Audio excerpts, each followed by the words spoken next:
आत्मिक हैं और परमेश्वर के प्रिय बच्चे होने के नाते परमेश्वर आपको ये सिखा रहे हैं, क्योंकि परमेश्वर का आत्मा इसी रीति से काम करता है।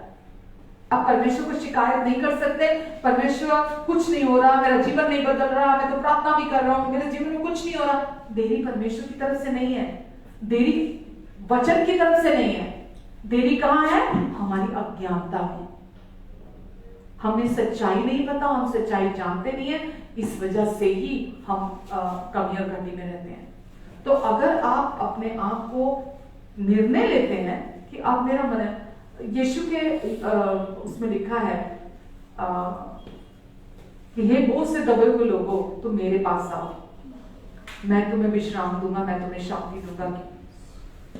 मेरा जुआ पहन लो, क्योंकि वो सहज और हल्का है, और मैं मन का दीन और नम्र हूं। तो अब आप जब नया मनुष्यत्व आपके अंदर है, तो किसका आत्मा आपके अंदर है? यीशु का आत्मा आपके अंदर है। और आपके अंदर की सच्चाई यही है, आप संसार के लोगों की तरह नहीं है। आप इस संसार में रहते जरूर हैं, लेकिन आप इस संसार से बिलोंग नहीं करते हो। तो आप इस संसार की तरह सोचते हुए परमेश्वर की कृपा को ग्रहण नहीं कर सकते, परमेश्वर की सप्लाई को रिसीव नहीं कर सकते। आपको परमेश्वर की सप्लाई को रिसीव करने के लिए मतलब कोई भी कार्य जिसमें आपका दशमांश, जिसमें आपकी चर्च अटेंडेंस, जिसमें आपकी बाइबल पढ़ना, जिसमें आपका प्रार्थना करना, जिसमें आपके उपवास करने, जिसमें आपकी चर्च मिनिस्ट्री, जो भी आप करते हैं, ये कोई भी शामिल नहीं है। परमेश्वर का जो अनुग्रह है, जो उनकी कृपा है, वो क्या है? अनमेरिटेड, अनअर्न्ड फेवर है। आमेन। और वो परमेश्वर ने सबके लिए रखा है, सबकी तरफ बहाल कर दिया है। रिसीव कौन करता है?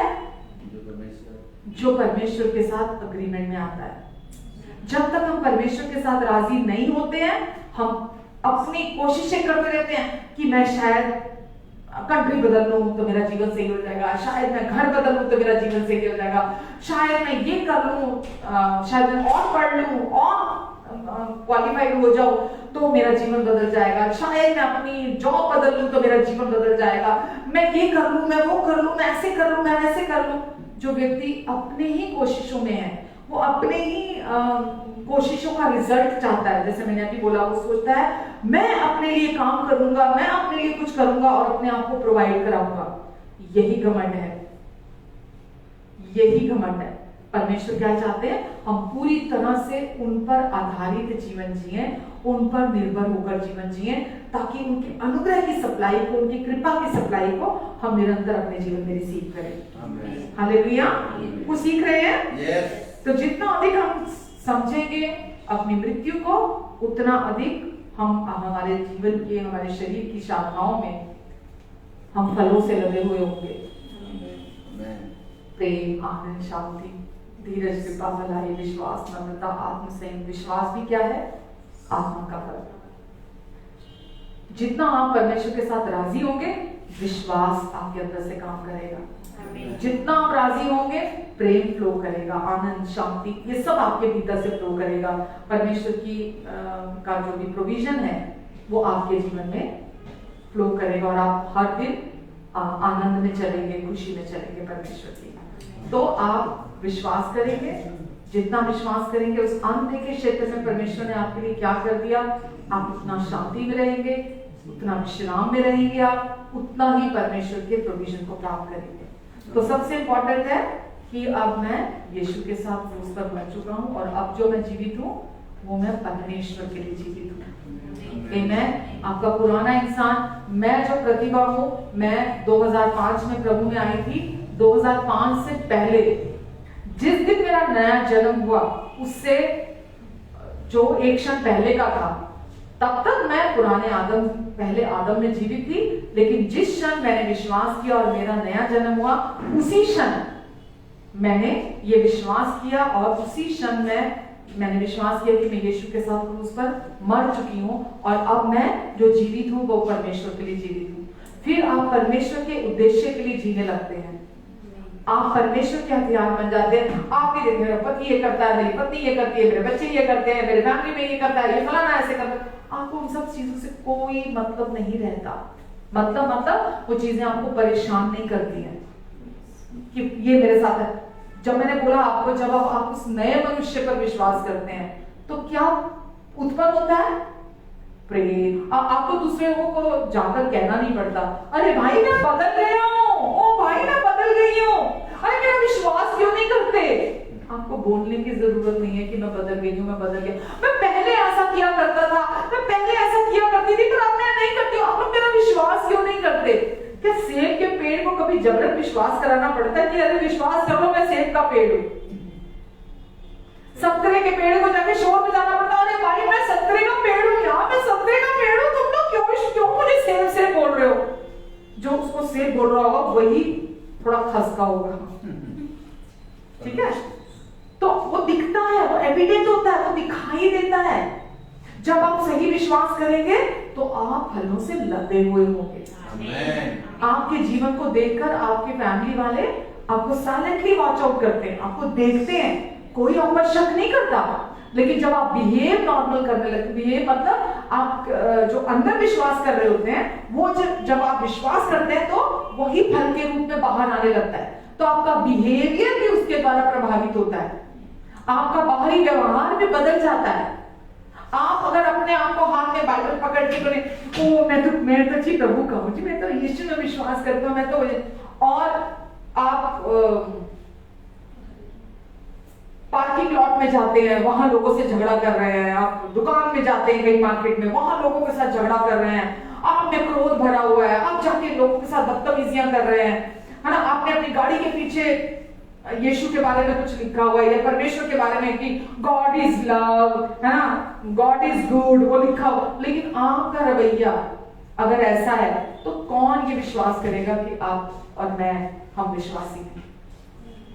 कोई विश्वास करेगा? आप जाके उनको सुसमाचार दें तो कौन आपके सुसमाचार पर विश्वास करेगा? वो बोलेगा अरे इसका खुद का जीवन तो बदला नहीं है, इसका खुद का जीवन तो नहीं है, कमी कहाँ है? परमेश्वर कभी दोष नहीं लगाते हमारे ऊपर, कभी दोष नहीं लगाते परमेश्वर। वो क्या चाहते हैं? उनके बच्चे जाग जाए, सच्चाई के प्रति जाग जाए। दुष्ट क्या चाहता है? हम झूठ में ही जीते रहे ताकि वो अपनी प्लानिंग पूरी करता रहे हमारी जिंदगी से। हम देखे को देखते हुए हम अपनी जो फाइव सेंसेस हैं, हमारे जो ज्ञान इंद्रियां हैं, हम उन पर ही डिपेंड होकर चलते रहे जैसा मन ने। एक्चुअली में हम कल भी ये बात कर रहे थे कि बचपन से ही हमने सीखा ही नहीं है, हमने सब कुछ सीखा है ना इस संसार में आकर, लेकिन हमारे अंदर एक मन है।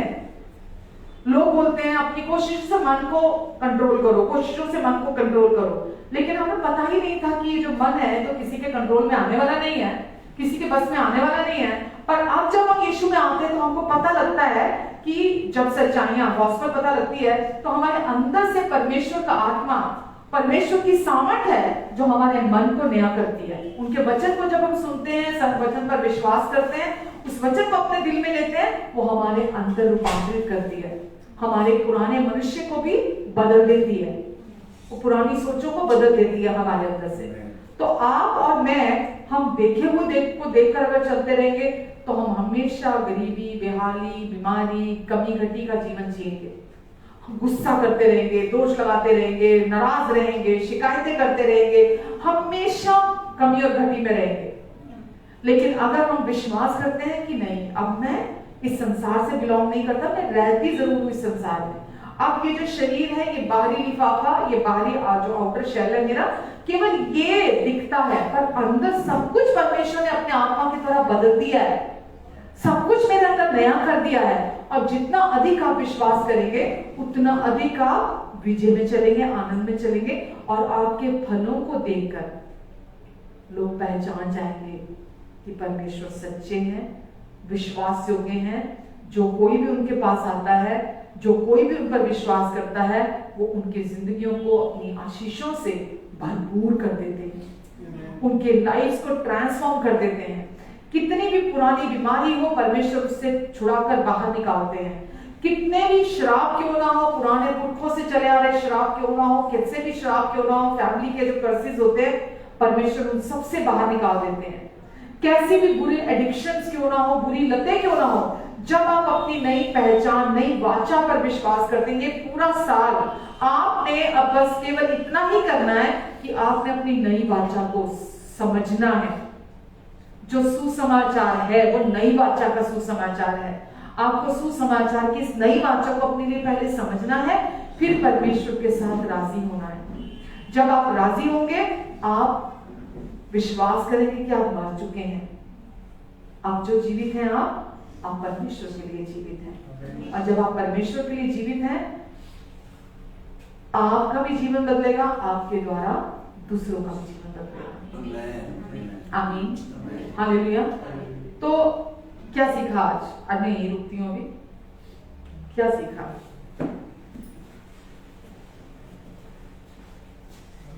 क्या सीखा? यही सुसमाचार है। अगर अभी तक आपने इस पर विश्वास नहीं किया, सच्चा सुसमाचार यही है, तो कोई बदलाव नहीं है। संघर्ष ही संघर्ष है, क्योंकि शरीर में संघर्ष बना रहता है, आत्मा में कोई संघर्ष नहीं है। जब आप सुसमाचार की सच्चाई पर विश्वास करते हैं, तो आपके जीवन से सारे संघर्ष खत्म हो जाते हैं और आप परमेश्वर की उस कृपा को, उस फेवर को, उस अनुग्रह की सप्लाई को, जैसा मैंने बोला, सेना में जब भर्ती होते हैं सब कुछ वो प्रोवाइड कराते हैं। वो चिंता नहीं करते, अरे कल तो मुझे नौकरी पे जाना है, अरे ऐसे कैसे मैं खाली हाथ चला जाऊं, मुझे तो वर्दी भी खरीदनी है, मुझे हथियार भी खरीदना है। सब कुछ उनको प्रोवाइड कराया जाता है, क्योंकि यही वहां का लॉ है। जब आप भी अनदेखे पर विश्वास करते हैं, जो परमेश्वर ने अनदेखे क्षेत्र में कर दिया है आपके लिए आत्मिक क्षेत्र में, तो परमेश्वर ने पहले ही से ये ठहरा के रखा है कि मेरे बच्चों को कोई घटी नहीं होनी चाहिए, कभी नहीं। और वचन में लिखा है, मेरा परमेश्वर अपनी महिमा के उस धन से, अपनी महिमा के उस धन से जो भी मेरी जरूरतें हैं वो पूरी करेगा। मुझे सोचने की जरूरत नहीं है, सारी जरूरतें मेरा परमेश्वर पूरी करेगा। मुझे कभी कोई घटी ही नहीं होगी, मेरा परमेश्वर सब कुछ को पूरी करेगा। आमीन। तो जब आप सच्चे सुसमाचार पर विश्वास करते हैं, तभी आपको समझ में आता है इस संसार में और अभी कैसे जीना है, इस संसार में और अभी कैसे जीना है। जब तक आपको अपनी मृत्यु समझ में नहीं आती, तब तक आपको कैसे जीना है वो समझ नहीं आ सकता, और आप कंफ्यूज और स्ट्रगल में ही जीवन अपना बिताते चले जाएंगे। जबकि वचन में लिखा है, मसीह ने, गलातियों 5:1 में लिखा है, मसीह ने स्वतंत्रता के लिए तुम्हें स्वतंत्र किया है, उसी में स्थिर बने रहो और बंधुआई के जुए में फिर से ना जुटो। बंधुआई की ओल्ड सेल्फ जो आपकी है, जो आपको कार्यों में, कोशिशों में फंसाना चाहती है, वापस बार बार उसमें मत जाओ, बार बार उसमें मत जाओ। आपको संसार की प्रणाली के अनुसार चलने की जरूरत नहीं है। संसार की प्रणाली है कुछ भी करके बाय हुक और बाय क्रूक अपना काम निकालो, कुछ भी, बस मैं मेरा होना चाहिए, मैं सेल्फ मेड होना चाहिए कि मेरी जिंदगी मैंने बनाई है। हमारी जिंदगी गॉड मेड है। आमीन। हमारी जिंदगी परमेश्वर के द्वारा बनाई गई है और हमें कोई कमी नहीं है, कोई घटी नहीं है। तो हमको हर दिन इस अबंडेंट मेंटालिटी में चलना है कि मेरी जिंदगी की सारी जरूरतें परमेश्वर ने पहले ही पूरी कर दी हैं, मुझे उसके लिए, अपने लिए, अपने आप को उसे मुहैया कराने के लिए मुझे उसके लिए कुछ नहीं करना। मैं विश्वास करूंगा, मैं विश्वास करूंगी और परमेश्वर की सप्लाई मेरे लिए पहले से ही बहुत है। आमीन, हालेलुया। आइए प्रार्थना करते। पिता, हम आज के वचन के लिए आपको धन्यवाद देते हैं। परमेश्वर, आपका अनुग्रह आज हमारे लिए बहुत है परमेश्वर, और आपने अपने अनुग्रह से आज हमें प्रोवाइड कराया है। और आज हमने सीखा है कि विश्वास देखे को नहीं, अनदेखे को देखकर चलता है। और आज हम भी देखे को नहीं, अनदेखे को देखकर चलते हैं। हमारी शुरुआत है क्रूस, जहां अनदेखे क्षेत्र में, आत्मिक क्षेत्र में आपने हमारे लिए सब कुछ को कर दिया है। और पिता, इन सब के मन की आंखें आज खुल जाएं, इन्हें अपने समझ, बुद्धि, ज्ञान और प्रकाश का आत्मा अपनी पहचान में दे, ताकि जो भी काम आपने यीशु के होकर इनके लिए पूरा कर दिया है, वो सामर्थ्य जो आज इनके अंदर है, ये उसे देख सके, उसे जान सके, उसके साथ राजी हो सके। पिता आप इनकी मदद करेंगे और सहायता करेंगे। धन्यवाद देती हूँ परमेश्वर, आपने मेरी भी मदद की, सहायता की। धन्यवाद देती हूँ यीशु नाम से हम इस प्रार्थना को रिसीव करते हैं। आमीन आमीन आमीन। आगे ये समय है जो भी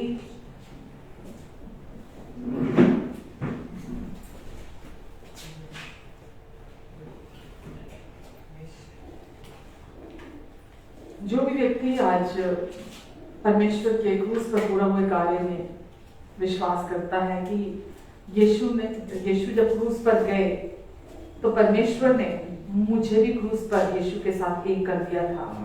मैं यीशु के साथ एक आत्मा होकर जुड़ चुका था। ये शारीरिक रीति से नहीं हुआ था, ये आत्मिक रीति से हुआ था। परमेश्वर ने हर एक आत्मा को यीशु के साथ क्रूस पर क्रूसित कर दिया था। हर एक आत्मा, क्योंकि हमारी आत्मा परमेश्वर की ओर से है और परमेश्वर ने हर एक आत्मा को यीशु के साथ क्रूस पर एक कर दिया था। जो पैदा होने वाले थे, अभी हम आज हैं जो संसार में, और जो अभी आगे पैदा होने वाले हैं, उन सब के भी पापों की कीमत यीशु ने क्रूस पर पूरी तरह चुका दी। और यीशु हमारे लिए क्रूस पर एक ही बार अपने पवित्र बलिदान के द्वारा क्रूस पर मरे और हमें पूरी रीति से छुड़ा लिया। तो अब हमें मरना नहीं है पाप के लिए, हमें मरने की जरूरत नहीं। इसीलिए इसलिए तुम भी अपने आप को पाप के लिए तो मरा, लेकिन परमेश्वर के लिए जीवित समझो। तो हम भी यीशु के साथ पाप के लिए मर चुके हैं और अब जो हम जीवित हैं, हम परमेश्वर के लिए जीवित हैं। तो आइए हम प्रभु भोज में हिस्सा लेते हैं। जैसा कि वचन में लिखा है कि यीशु जिस रात हमारे पापों के लिए पकड़वाए जाने वाले थे, उन्होंने रोटी ली, तोड़ी और कहा ये मेरी देह है जो तुम्हारे लिए तोड़ी जाती है। उसी रीति से उन्होंने कटोरा लिया और कहा ये कटोरा मेरा नई वाचा का लहू है जो तुम्हारे पापों की क्षमा के लिए बहाया जाता है। मेरे क्रूस की मृत्यु को स्मरण करते हुए सदा ऐसा किया करना। तो परमेश्वर ये नहीं चाहते कि हम किसी रिचुअल, कोई रिवाज की तरह इसे लें। हम विश्वास करें कि यीशु जब आप क्रूस पर मरे थे, मैं भी आपके साथ क्रूस पर मर गया था। और यही नई वाचा है, यही नई वाचा है। यीशु आपने कहा कि मैंने अपना क्रूस पर लहू बहाया तुम्हारे लिए ताकि तुम्हें अपने साथ एक कर लूं। तो आइए प्रभु की सिद्ध और पवित्र देह में से हम सब एक साथ खाते हैं, जो हमारे लिए, हमारे पापों के लिए तोड़ी गई, और इस प्याले में से, नई वाचा में से पीते हैं।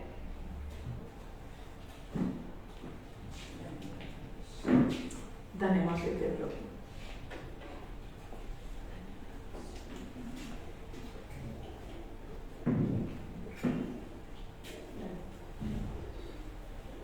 तू यहाँ चल फिर रहा, तेरी स्तुति करूं, तेरी स्तुति करूं। तू यहाँ चल फिर रहा, तेरी स्तुति करूं, तेरी स्तुति करूं। तू यहाँ चंगा कर रहा, तेरी स्तुति करूं, तेरी स्तुति करूं। तू यहाँ जीवन बदल रहा, तेरी स्तुति करूं, तेरी स्तुति करूं। और तू राह बनाता, चमत्कार करता, वायदे निभाता, अंधकार हटाता, ऐसा खुदा तू मेरा। और तू राह बनाता, चमत्कार करता, वायदे निभाता, अंधकार हटाता, ऐसा पिता तू मेरा। तू यहाँ सेवा कर रहा, तेरी स्तुति करूं, तेरी स्तुति करूं। तू यहाँ पाँव धो रहा, तेरी स्तुति करूं, तेरी स्तुति करूं। तू यहाँ प्रेम कर रहा, तेरी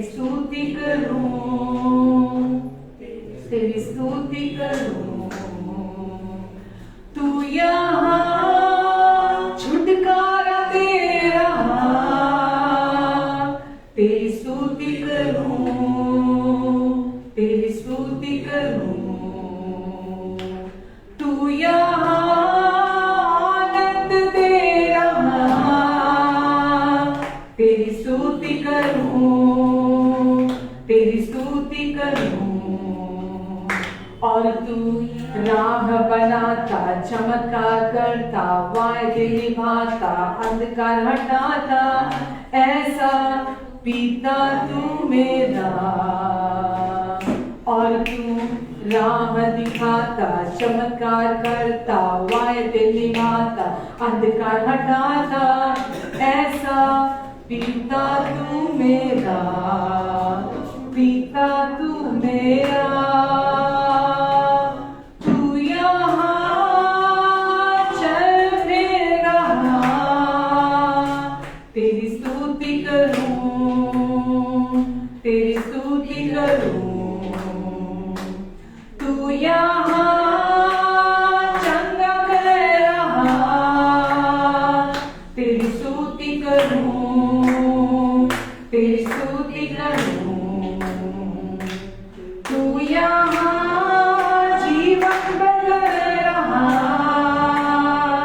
तेरी स्तुति करूं, तेरी स्तुति करूं।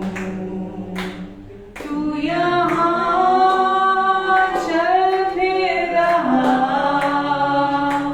तेरी स्तुति करूं, तेरी स्तुति करूं, तेरी स्तुति करूं, तेरी स्तुति करूं।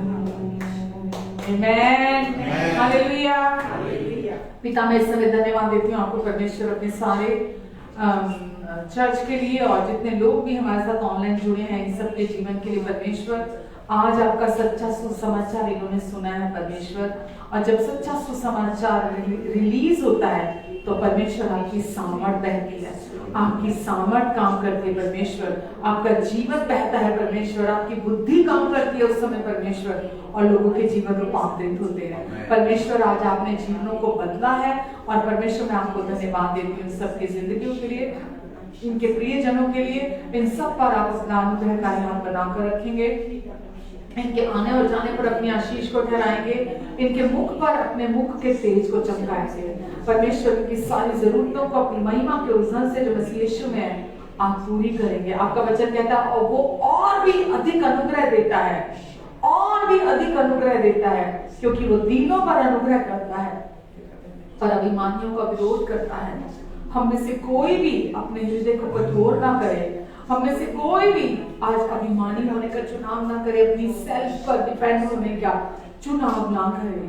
आज सरेंडर करें, हम आज पूरी रीति से परमेश्वर को सौंपे, हम सारे बोझ, सारी चिंता को, सारे संघर्ष को आज हम परमेश्वर को सौंपे।